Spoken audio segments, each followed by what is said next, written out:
तुलसीदास जी की जो रामचरितमानस है, यह कोई आपसे पूछे कि तुलसीदास जी की रामचरितमानस किस भाषा में है, तो अवधी भाषा में।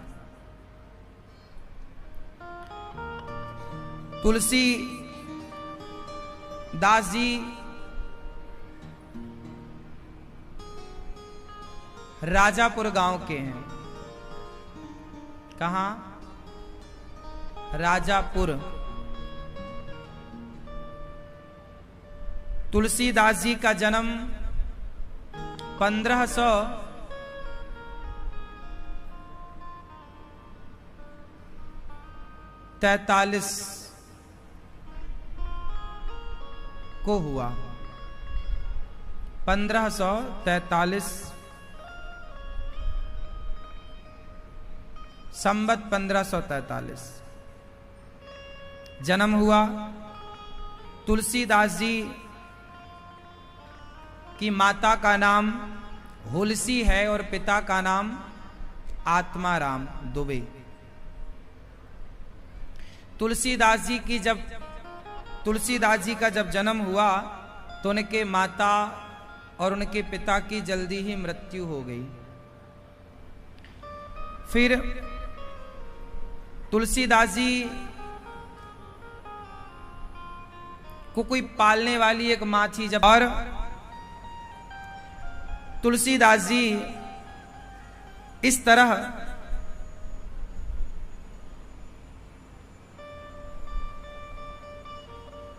बड़े प्रेम से तुलसीदास जी अपने जीवन कार्यकाल को पूरा करने लग गए। कुछ लोग कहते हैं कि तुलसीदास जी का जन्म संवत 1554 को हुआ। तुलसीदास जी 1554 को, संवत 1554 को श्रवण मास शुक्ल पक्ष सप्तमी के दिन तुलसीदास जी का जन्म हुआ। और यह प्रेम पूर्वक जब पैदा हुए थे तो राम बोला, इनके मुंह से क्या निकला? राम। तो नाम पड़ गया राम बोला। क्या नाम पड़ा? राम बोला। तुलसीदास जी ऐसे फिर पढ़ लिखकर अयोध्या जी गए और वहां इन्हें राम से अति प्रेम हुआ और राम का गुणगान तुलसीदास जी करने लग गए। तुलसीदास जी बहुत विद्वान थे। तुलसीदास जी का मन भगवान में ज्यादा लगता था। बचपन में किसी का प्यार मिला नहीं, फिर उनका विवाह हुआ। तुलसीदास जी का विवाह हुआ और तुलसीदास जी को जब पत्नी मिली तो वो बहुत प्यार करने वाली मिल गई। तुलसीदास जी को लगा वाह, ये होता है प्यार। माँ का प्यार मिला नहीं, पिता का प्यार मिला नहीं, किसी का प्यार नहीं मिला। तो तुलसीदास जी को पत्नी का प्यार मिला। अब वो पत्नी के प्रेम में मस्त थे। एक दिन क्या हुआ कि पत्नी पास के ही गांव की थी, उनकी मां की अकस्मात तबीयत बिगड़ गई। तो तुलसीदास जी की पत्नी को लेने भाई आ गया कि बहना, मां की तबीयत ज्यादा खराब है। पर तुलसीदास जी की पत्नी बोली कि मैं कैसे जाऊं, अभी पति आए नहीं। तुलसीदास जी कहीं बाहर गए रहे होंगे, आए नहीं। तो वो अपने पड़ोसन को कहकर चली गई कि बहन मेरे पति आए तो बता देना कि मेरा भाई आया था, माँ की तबीयत खराब है तो मैं माँ को देखने इमरजेंसी जा रही हूं। चली गई। मैं तैरता है, मरने के बाद आदमी डूबता कहां है? वजन तो इस सांसों का है। सांसें गायब तो मुर्दा तैरने लग जाता। जब तक सांसें होती आदमी नीचे रहता है। हाँ या ना? अब मुर्दा को नाव। अच्छा, तुलसीदास जी को क्या लगा कि मेरी पत्नी ने मेरे लिए नाव की व्यवस्था की। मुर्दे पर चढ़ गए और ऐसे हाथ से पतवार मानकर पार हो गए। पत्नी के घर पहुंचे। पत्नी के घर में दरवाजा बंद, सब सो रहे। खटखटाएं तो कोई खोले ना, क्योंकि पानी अच्छा खासा बरस रहा था। आवाज गई ना। तो पीछे के दरवाजे से पीछे की तरफ गए तो पत्नी के कमरे में एक दिया जल रहा था। पहले के लोग दिया ही जलाते थे, तो दीपक जल रहा था और संयोग देखिए कि पत्नी के कमरे में काला सांप घुस रहा था खिड़की से। कमरा ऊपर था। तुलसीदास जी ने सांप को रस्सी समझ लिया कि मेरी पत्नी को पता चल गया कि मैं आ रहा हूं, तो रस्सी डाल रखा मेरे लिए। सांप को रस्सी समझकर चढ़ गए, खिड़की के पास पहुंचे। दिया जल ही रहा था, पत्नी सो रही थी। खट खट खट आवाज लगाई, पत्नी ने खिड़की खोली। रात को कौन है यहाँ? खोली तो तुलसीदास जी। डर गई पत्नी, कौन? अच्छा मैं तुलसी हूं रत्ना। तुलसीदास जी अंदर आए। बोले आप अंदर कैसे आए? बोले रस्सी तुमने डाली। तुरंत देखा ये रस्सी नहीं सांप है, उसे बाहर गिराया सांप को। पत्नी को देखकर तुलसीदास जी ने कहा, रत्ना तुम बिना बताए चली आई। हम आ जाते तो हम ही तुम्हारे संग तुम्हारे घर आ जाते, थोड़ा रुक जाती। पत्नी बोली, प्राणनाथ मैं तो माँ की तबीयत खराब थी इसलिए आई। ये बताओ कि आप क्यों आए, और वो भी आधी रात को? अब लोगों को पता चलेगा कि आप आधी रात को हमसे मिलने आए हैं तो क्या समझेंगे लोग? तुलसीदास जी ने कहा, हमें लोगों की परवाह छोड़ी है, हम तो अपनी पत्नी से मिलने आए हैं। पत्नी से मिलने आए। पत्नी ने कहा, प्राणनाथ हमसे मिलने आए हो? अस्थि चर्ममय देह यह, अस्थि चर्ममय देह यह, तासो ऐसी प्रीत नेक जो होती राम से, तो काहे भव से भीत।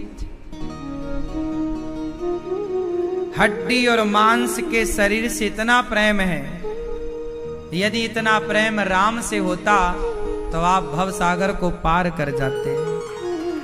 ये बात पत्नी ने कहा। अस्थि चर्ममय देह यह, तासो ऐसी प्रीत जो होती रघुनाथ से, तो काहे भव से भीत, काहे भव सागर से भयभीत होता कोई। पत्नी ने कहा कि आप हमसे मिलने आए हैं, ये शरीर जो हड्डी मांस का बना इससे आपको इतना प्यार है। भाई हमारे शरीर में क्या है बताओ? आपके शरीर से सुगंधी कहां से निकलती है जरा बताओ? आपके शरीर के किस अंग से सुगंधी निकलती है बताओ? क्यों? आपके शरीर से कहीं से सुगंधी निकलती है? उत्तर दो। क्या निकलती है? बोलो। दुर्गंध। हमारे शरीर से क्या निकलती है? पसीना आपको बह जाए शरीर पसीने तो आप कितना गंधाता है वो पसीना। मलमूत्र में कितनी बदबू होती है। शरीर इसी गंदगी से बना है, और संसार में भगवान की माया इतनी प्रबल है कि वो शरीर के आकर्षण की ओर भागा चला जाता है। स्त्रियां पुरुषों के शरीर की ओर भागती हैं और पुरुष स्त्रियों के शरीर की ओर भागते हैं। यही है माया। गंदगी की ओर ही सारा संसार भाग रहा है, चाहे स्त्री चाहे पुरुष है, दोनों का गंदगी से भरा हुआ, मलमूत्र से भरा हुआ शरीर। तुलसीदास जी भी आए पत्नी की तरफ, तो पत्नी ने कह दिया कि जितना प्यार हमसे है, इस हाड़ मांस के शरीर से है, इतना राम से होता तो कल्याण हो जाता। तुलसीदास जी को यह बात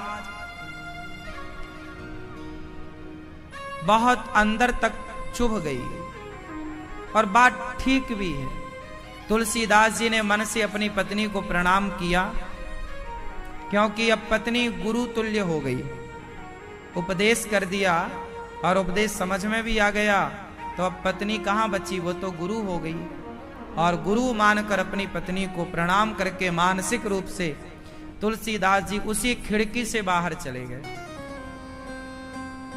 फिर पलटकर कभी देखा नहीं। तुलसीदास जी अयोध्या जी आए और उन्होंने अयोध्या जी में सुंदर सी रामचरितमानस का सुंदर सा निरूपण किया। रामचरितमानस लिखी गोस्वामी श्री तुलसीदास जी ने, राम का चरित्र गाया।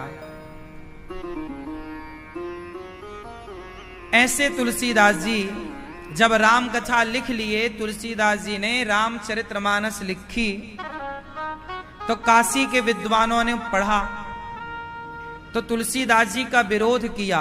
बोले आपने हिंदी में क्यों लिखा है, संस्कृत में क्यों नहीं लिखा।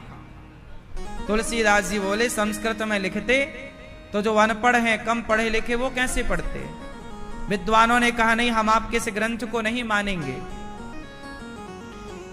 तुलसीदास जी ने कहा मानो ना मानो, पर ये प्रभु की प्रेरणा हुई। तुलसीदास जी की रामचरित में अब यहां हल्ला मच गया विद्वानों में कि क्या करें। तो शिव जी का मंदिर है काशी विश्वनाथ, विश्वनाथ भगवान के मंदिर में रामचरितमानस को रखा गया। और भी लोगों की रचना, और भी लोगों की जो रचना थी, उसे ऊपर रामचरितमानस को नीचे रखा गया और चीजों को ऊपर रखा गया। और कहा गया कि हे शंकर जी, तुलसीदास जी ने रामचरितमानस लिखी ना, तो उनके कॉम्पिटिटर, उनके कंपटीशन में औरों ने भी कुछ ना कुछ लिखा कि भाई तुम लिखे हो तो हम भी लिखते हैं। तो सबने अपना अपना लिखा और सबने शंकर जी के मंदिर में डालकर ताला लगा दिया और बाहर बैठ गए सब। बोले रात भर देखो, जिस ग्रंथ को शंकर जी साइन कर देंगे वो सर्वमान्य होगा। अब सब बाहर कीर्तन करने लग गए। तब भगवान शिव ने रामचरितमानस को निकाला, उसमें सत्यम शिवम सुंदरम लिखा और सबसे ऊपर रख दिया भगवान शंकर ने।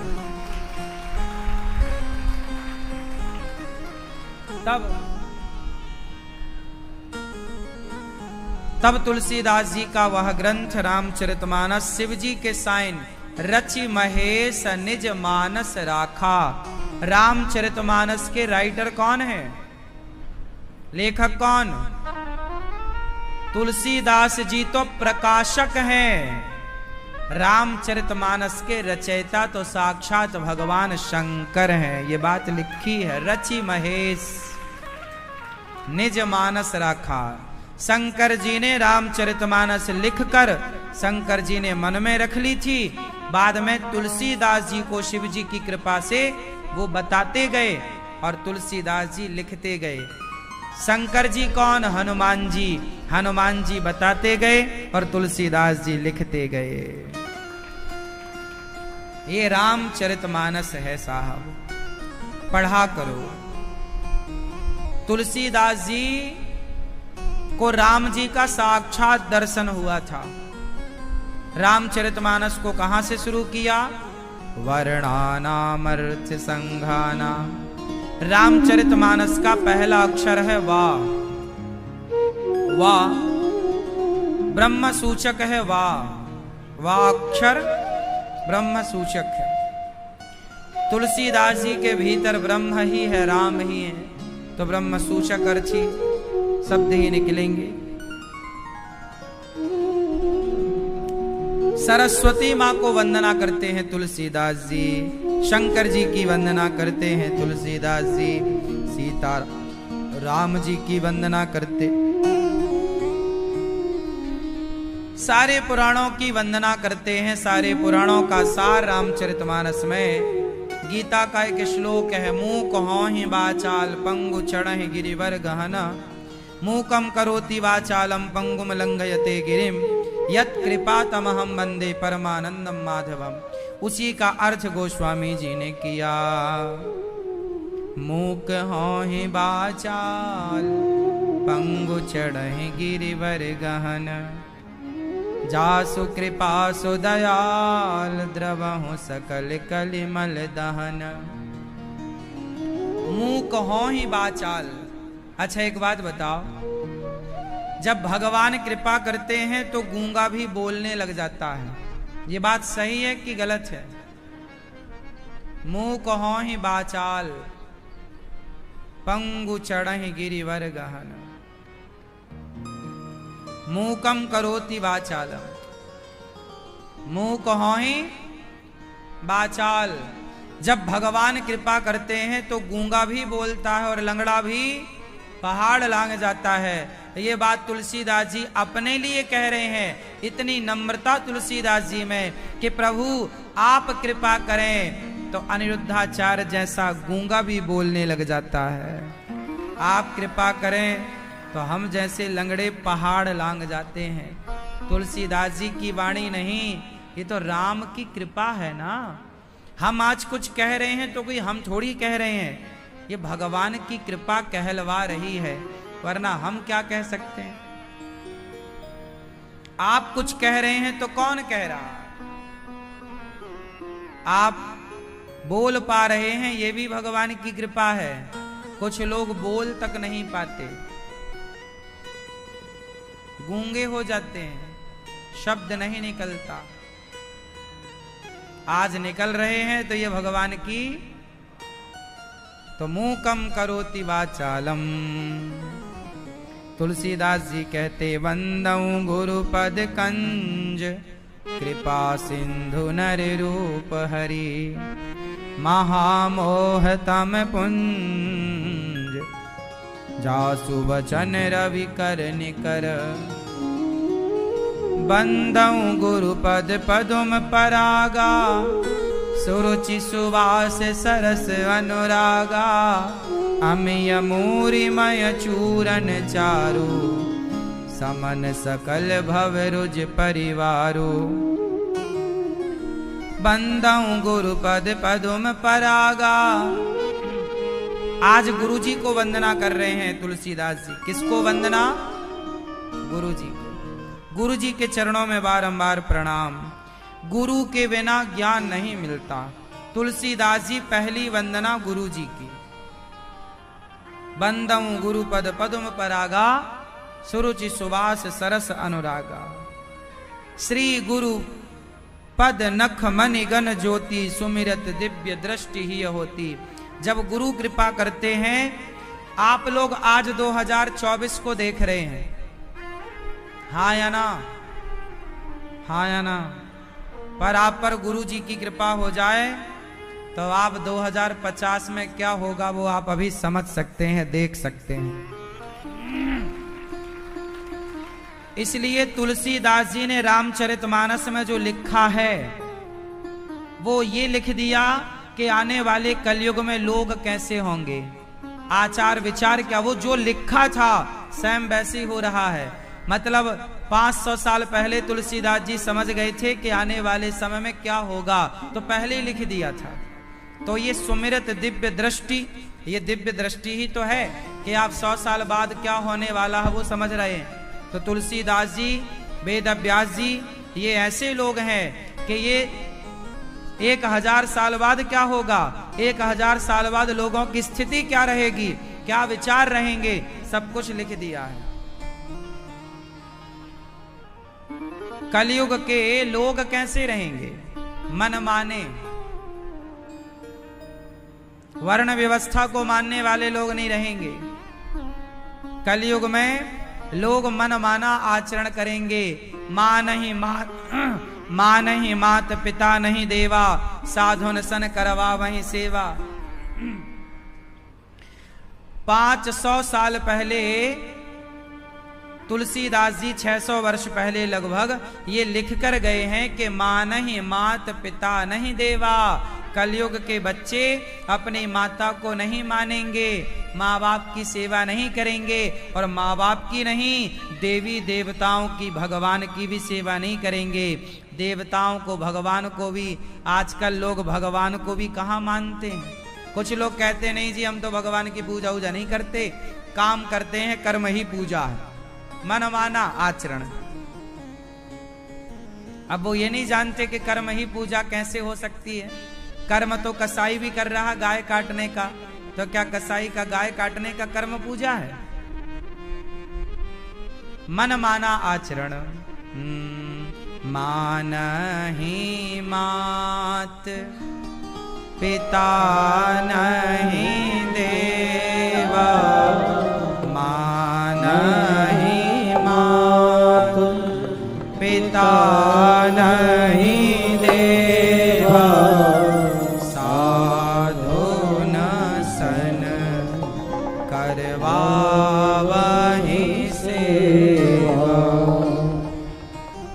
जिनके यह आचरण भवानी, ते जानहु निश्चर सब प्राणी।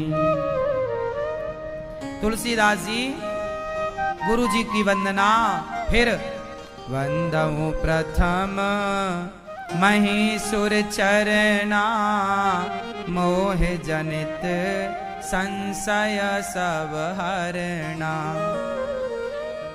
साधु चरित शुभ चरित कपासु, निरस विशद गुणमय फल जासु। पहली वंदना।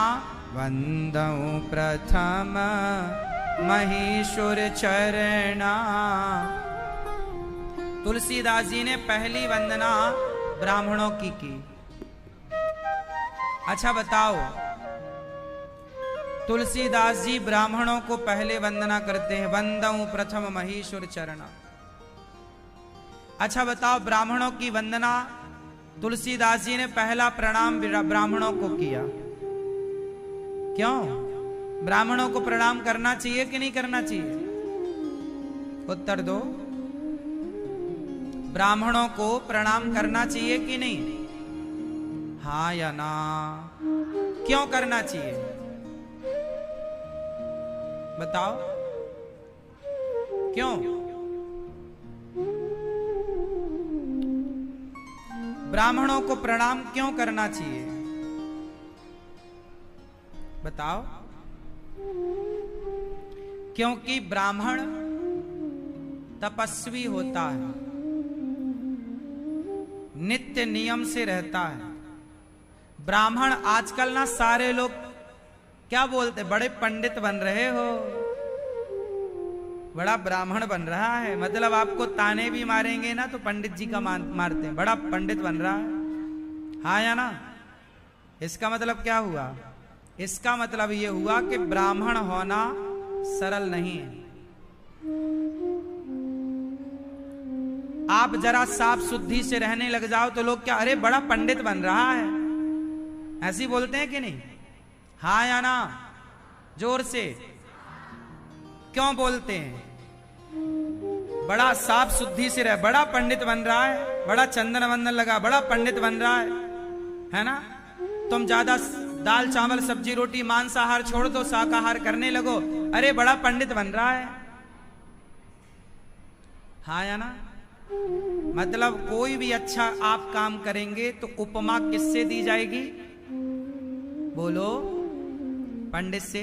बड़ा पंडित बन रहा है, इसका मतलब क्या कि ब्राह्मण वही हुआ करते हैं जो पवित्र रहते हैं।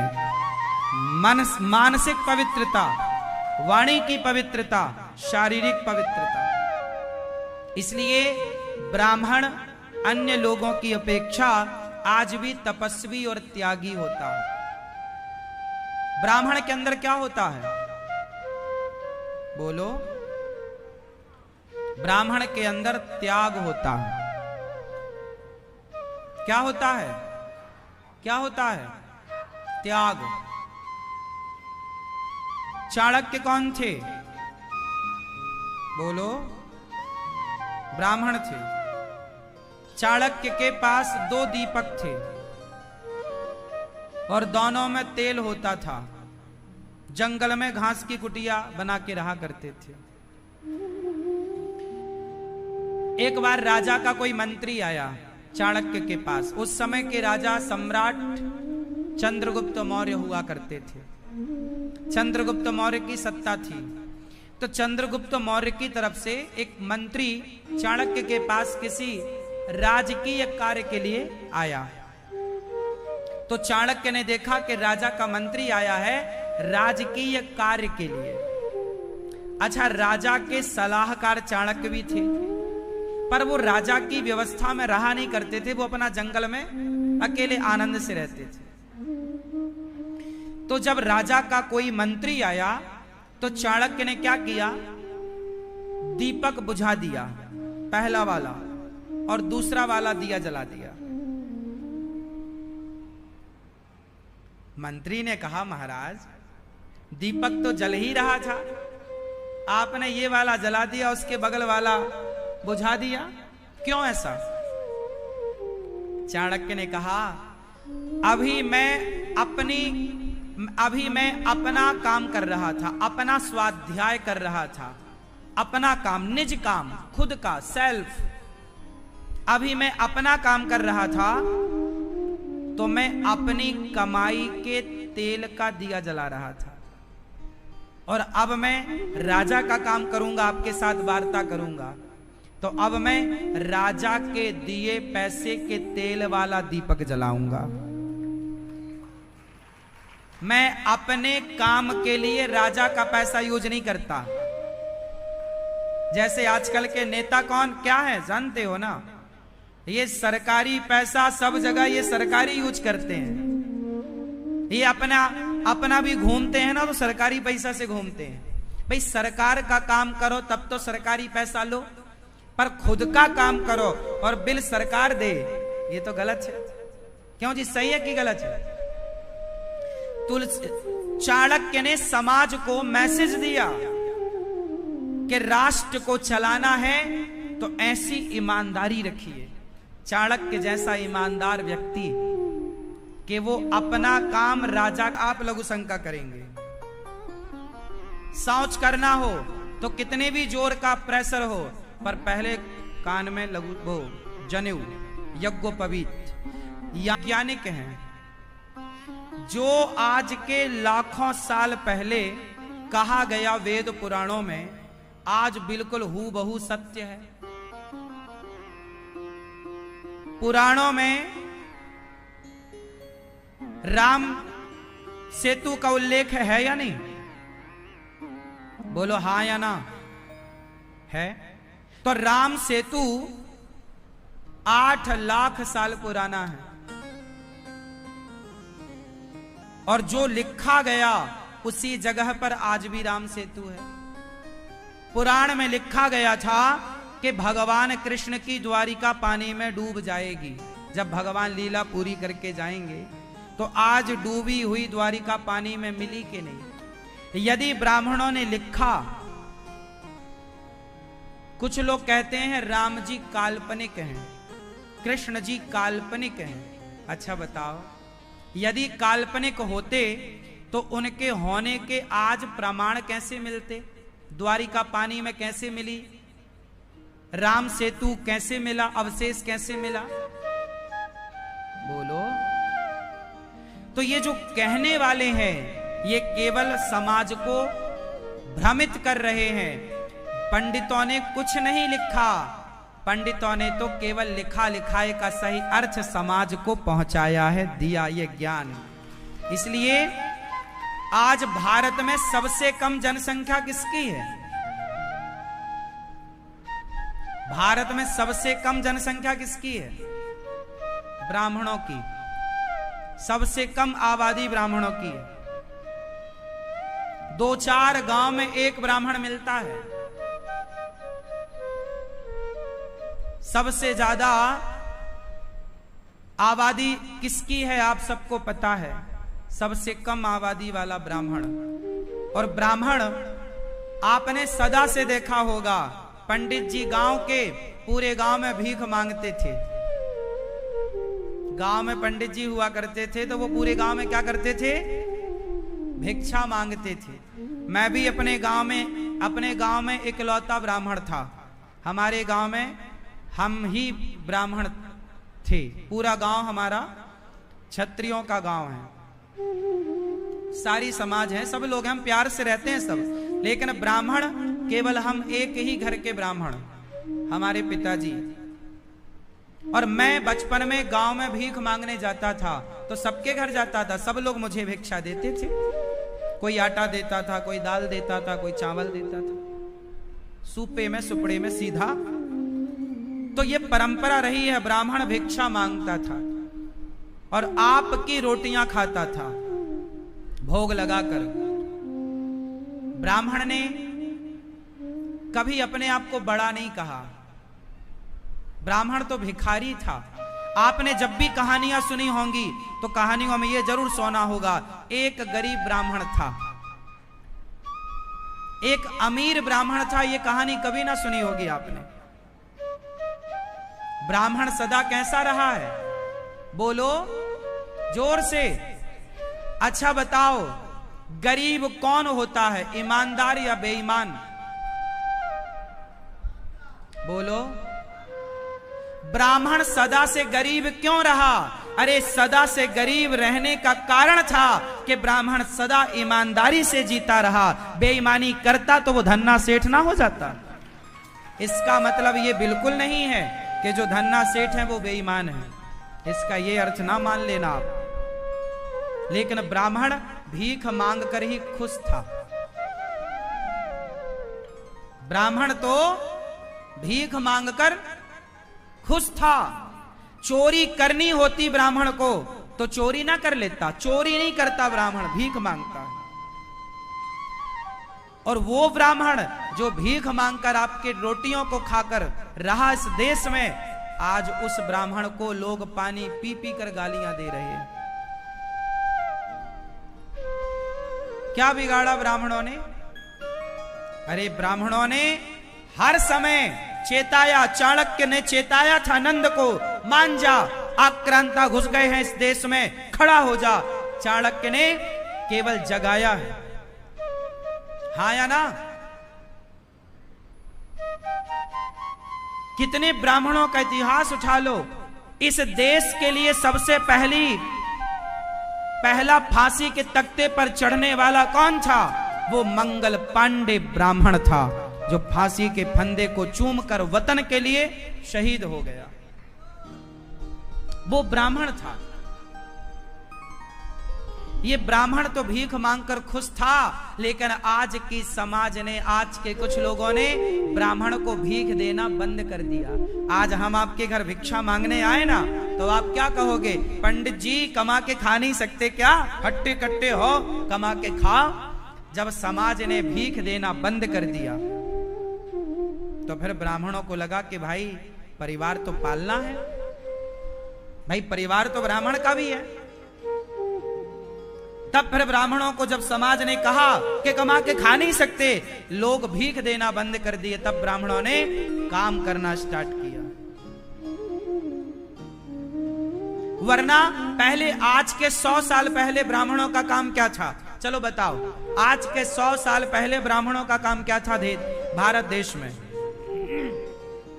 क्या काम था? ब्राह्मणों का एक ही काम था, आप सबके बच्चों को पढ़ाना। पहले पढ़ाने लिखाने की जिम्मेदारी किसकी थी? राम जी पढ़ने कहां गए? वशिष्ठ जी के यहां, वशिष्ठ जी ब्राह्मण। कृष्ण जी पढ़ने कहां गए? सांदीपनी गुरु जी उज्जैन, सांदीपनी जी ब्राह्मण, गृहस्थ ब्राह्मण, पत्नी वाले हैं दोनों। सांदीपनी जी भी गृहस्थ हैं और वशिष्ठ जी भी गृहस्थ। पहले के ब्राह्मणों का, सुदामा जी का गुरुकुल था, बच्चे पढ़ाते थे सुदामा जी। पहले शिक्षा फ्री थी। बताओ, कर्ण को किसने पढ़ाया? बोलो, कर्ण को किसने पढ़ाया? परशुराम जी ने, परशुराम जी ब्राह्मण। अर्जुन को किसने पढ़ाया? अर्जुन को गुरु द्रोणाचार्य ने पढ़ाया, गुरु द्रोणाचार्य ब्राह्मण। पितामह भीष्म को किसने पढ़ाया? परशुराम जी ने, ब्राह्मण। चंद्रगुप्त मौर्य को किसने पढ़ाया? चाणक्य, ब्राह्मण। उठाओ इतिहास। पहले के जमाने में ब्राह्मणों का एक काम था, केवल पढ़ाना, और ब्राह्मण त्यागी था, भीख मांगता था, तो वो चोरी नहीं करता, फिर तुम्हारे बच्चों को ईमानदारी से वो पढ़ाता था। और आजकल जो पढ़ा रहे हैं, शराब पी पी कर, आज स्कूलों में जो जितने टीचर हैं, अधिकाधिक, सब नहीं, अधिकाधिक शराबी, शराब पीकर वो स्कूल चला रहे हैं, मांसाहारी हैं। जो मांसाहारी होगा, शराबी होगा, गंजेड़ी होगा, वो तुम्हारे बच्चों को क्या संस्कार देगा? इसलिए आज शिक्षा तो रही, संस्कार नहीं रहे। पहले ब्राह्मण खुद संस्कारी था, फिर संस्कारवान बच्चों को बनाता था। सारे समाज को पढ़ाने का ठेका निःशुल्क ब्राह्मण लेता था। इतिहास उलट पलट कर देख लेना। ब्राह्मणों को जो गाली देते हो ना बैठकर, इन्हीं ब्राह्मणों ने तुम्हारे बच्चों में संस्कार के बीज बोए थे। अब तुमने जब से ब्राह्मणों के पास भेजने बंद कर दिए, संतों के पास बच्चे भेजने बंद कर दिए, संस्कारहीन हो गए। अब तुम भेजते हो स्कूल, भेजो, स्कूल जाकर ही तुम्हारा बेटा शराब पीना सीखता है, सिगरेट पीना सीखता है, और रिलेशन लिव इन में रहना सीखता है। भगवान राम जिस गुरुकुल में पढ़े हैं, उसी गुरु को सुनो। ये जो भ्रांति फैलाई गई ना कि ब्राह्मण सबको नहीं पढ़ाते थे, सबको पढ़ाते थे। जिस गुरुकुल में राम पढ़े हैं, उसी गुरुकुल में निषाद राज भी पढ़े हैं। निषाद जंगली भील समाज से आते हैं। आज की भाषा में कहूं तो दलित। जिस स्कूल में, जिस गुरुकुल में दलित निषाद राज जी पढ़े हैं, उसी गुरुकुल में राम पढ़े हैं, और दोनों को पढ़ाने वाले वशिष्ठ जी। हाँ या ना?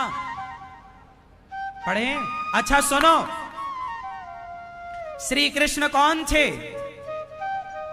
यादव थे। सुदामा जी ब्राह्मण थे। दोनों एक साथ पढ़े हैं कि नहीं? यदि ब्राह्मणों को ही पढ़ने का अधिकार था, तो श्री कृष्ण तो ब्राह्मण नहीं थे, फिर क्यों पढ़ाया संदीपनी जी ने? इसका मतलब पहले भी सबको पढ़ने का अधिकार था। ये भ्रांति आपको फैलाई गई कि पहले सबको नहीं पढ़ाया गया। आपको ये भ्रांति फैलाई गई। ब्राह्मण थे और कृष्ण यादव हैं, यदुवंशी हैं, तो फिर यादव और ब्राह्मण एक साथ पढ़े ना, तो कहां भेद था ये बताओ। फिर ये भेद का जहर डालकर हम भारतीयों की एकता को बिगाड़ने का काम है या नहीं?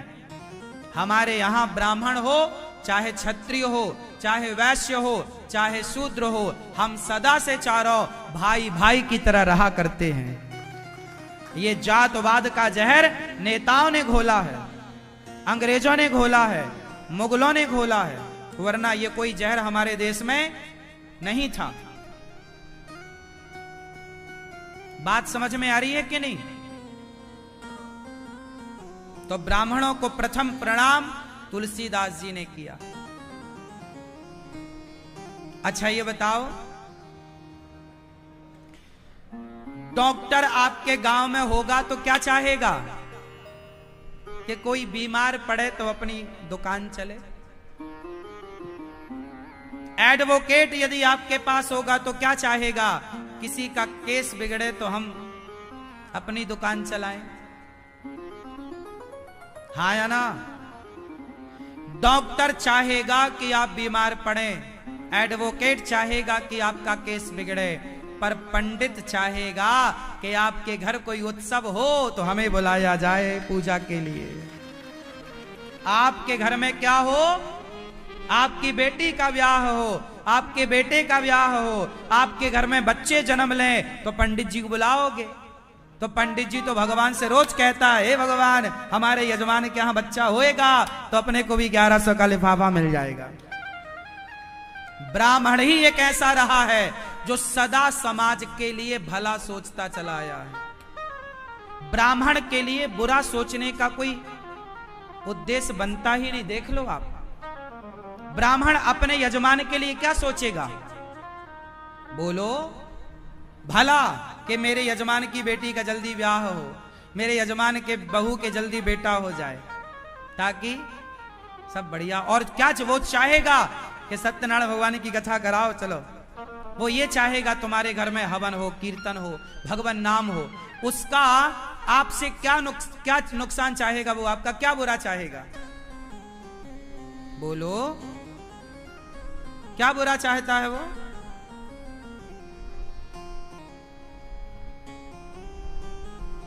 ब्राह्मण सदा से ही समाज का पोषक रहा है, शोषक नहीं रहा। उसने समाज का शोषण नहीं किया। अच्छा बताओ, मनु महाराज कौन थे? बोलो।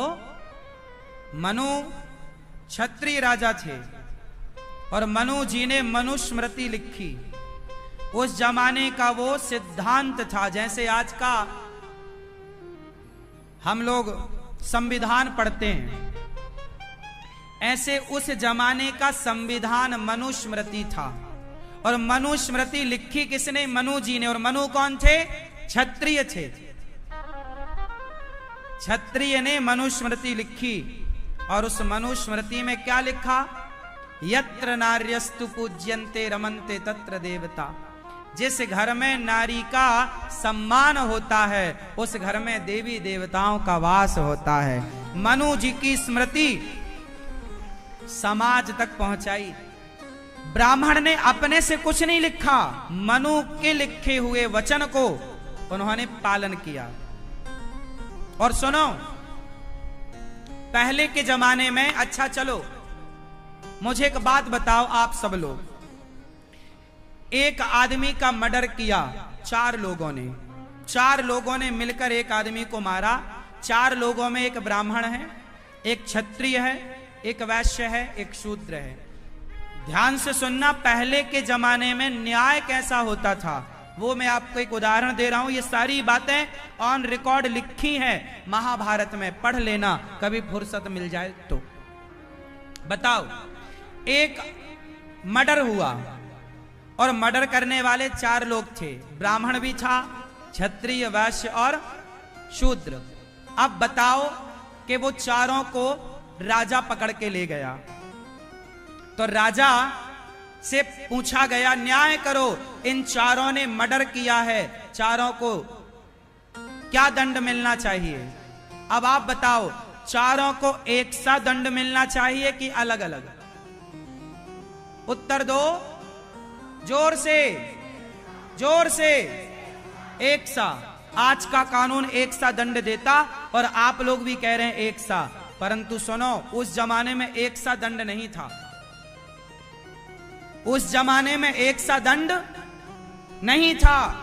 उस जमाने में दंड अलग अलग थे। एक ही अपराध था, चारों ने किया एक अपराध, लेकिन चारों का दंड अलग अलग था। सुनो कैसा दंड था। शूद्र को 5 साल की सजा होती थी। माना कि उदाहरण समझो, शूद्र को कितने साल की सजा? 5 साल। तुमने मर्डर किया है, 5 साल कारागार में रहो, चलो। और शूद्र से ज्यादा वैश्य को 10 साल की सजा। वैश्य से 5 साल ज्यादा 15 साल की सजा क्षत्रिय को, और सबसे ज्यादा सजा ब्राह्मण को 20 साल की सजा होती थी। ये मैं नहीं बोल रहा हूं, ऑन रिकॉर्ड ये सारी चीजें लिखी हैं, कभी पढ़ लिया करो। पहले एक ही अपराध होता था तो सबसे कम सजा शूद्रों को मिलती थी। क्यों? कारण था, बोले शूद्र है, इसे ज्यादा सजा ना दी जाए, वैश्य को ज्यादा सजा दी जाएगी, क्षत्रिय को और ज्यादा, और ब्राह्मण को सबसे ज्यादा क्यों? क्योंकि ब्राह्मण, तुम वेद पुराण जानते हो, तुम्हें पता था कि हत्या करना गलत है, फिर तुमने जब पता था तो क्यों किया? इसलिए उन्हें तो पता नहीं था, लेकिन तुम्हें पता था तो तुमने जानकर पाप किया है, तुम्हें सजा सबसे ज्यादा मिलेगी। शूद्रों से 3 गुनी ज्यादा सजा ब्राह्मणों को मिलती थी। जो लोग कहते हैं ना कि ब्राह्मणों ने मनमानी किया, मनमाना नहीं, पहले के बताओ इस भारत में राज्य ब्राह्मणों ने किया है या क्षत्रियों ने? बोलो।